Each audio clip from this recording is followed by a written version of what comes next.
Welcome back. We're to preview Saturday afternoon's Premier League match between Swansea and Hull City at Liberty Stadium. Pascal started the away side, played well against Chelsea last time out, but lost the game. Yeah, I think they did play well. The way they started the game certainly wasn't good, conceding 2 goals early on, but both of them are quality strikes. Hazard's one, just simply unstoppable, and then Costa's one.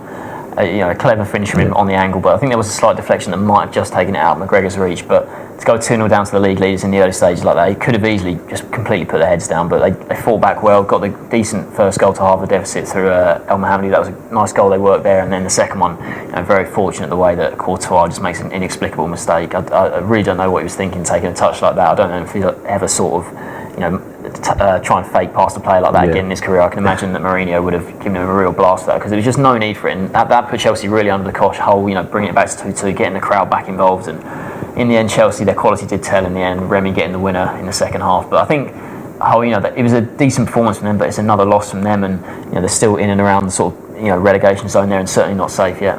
Yeah, they are. Like I said, they're banging in that battle to stay in the league, aren't they? With teams like Villa and Sunderland, and Leicester obviously sitting at the bottom. But you'd have two to Burnley and QPR. We'll be hoping that obviously likes of Hull drop points, and you can look at Hull's run in the next few games. They play Southampton, Arsenal, Liverpool in 3 of the next 4. So if they can maybe pick up a point from that game, then from that run of 3 games, then maybe they might just be okay. But they're certainly only 3 points outside the bottom 3 at the moment. So you look at Hull as a city. They spent money. They've bought in a lot of players. Obviously in both transfer windows, spending money on Ndoye in January, who's done quite well coming in from Russia, and Hernandez and Jelavic. You look at their players, Huddleston and Livermore. There's quality through that team, and they really should be sort of up with the likes of Crystal Palace and people up in 11th, 12th. They're one of the few teams as well that play in the bottom half of the table that play 3 at the back as well. He likes the wing backs, and Steve Bruce has done well there, but it would be a massive blow if they did drop out of the division. I think the owners obviously feel that he is doing a good job. He got that new contract recently, didn't he? But I think what Steve Bruce will want to do in the sort of run-in they've got is just pick a few more points up away from home, because they haven't been great away from home all season. They started the season really well. On the opening day, they went and won at QPR, which Loftus Road always quite a tough place to go, especially first day of the season. QPR being back in the Premier League, it would have been a tough place to go, but they went there and won, silenced the crowd there. But since then they've only won once away from home.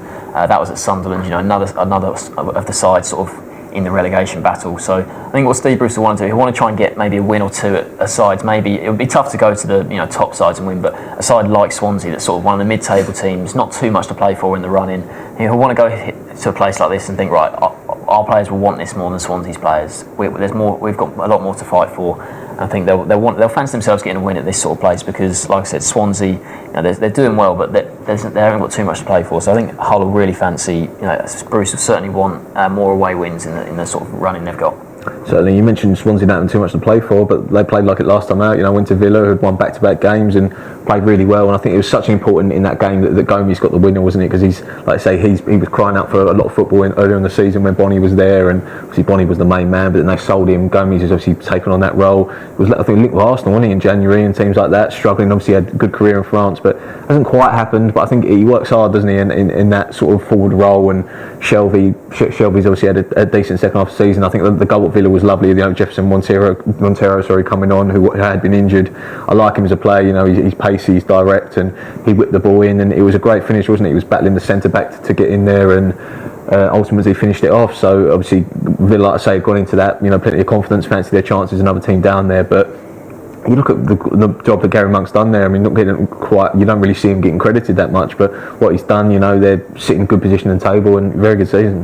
Definitely. I think when Laudrup lost his job, people questioning the decision to appoint Monk, who was still sort of a player at the time he got appointed, wasn't he? So I think he has done a great job. You look at the table, Swansea sitting there 8, they're sort of top of the rest. You've got the top 7 sides from Spurs upwards, Spurs, Southampton, Liverpool and upwards, but I think Swansea sitting top of the rest in 8th place. That is a really good achievement from them. You look at how the table looks: 8th, 9th and 10th, Swansea, West Ham, Stoke, only 1 point to separate those 3 teams. Swansea 43, West Ham and Stoke on 42. So I think there's sort of almost a mini league between those 3 sides, because they're a bit further clear of the bottom half. So it's whoever can finish top of those 3 sides, really. I think they'll be sort of battling for that 8th place, and whoever finishes 8th out of those 3 teams will be a great achievement for any of them, because you look at a side like maybe Everton and Newcastle below them, they're not going to get up there. So Swansea, West Ham and Stoke, if any of those three can finish 8th, that'll be a massive achievement for them. Definitely. So it should be a good game in two teams that like to play football, certainly in the midfield area. What's your score prediction for this one? Yeah, we talked about Hull's dodgy away form earlier. I just think that Swansea, even though, like I said, they haven't got too much to play for, they do have a lot of quality, and I think Sigurdsson's starting to get back to his best as well, and he's such a key player for them. So I think I'm just going to back Swansea here 2-1. 2-1. I think it'll be just as close. I'm just going to go a draw though. I think, like I say, Hull probably they do need the points more than Swansea, and I think they might just be able to hold on to a point. So you've got a point and a narrow Swansea win. Thanks for joining us.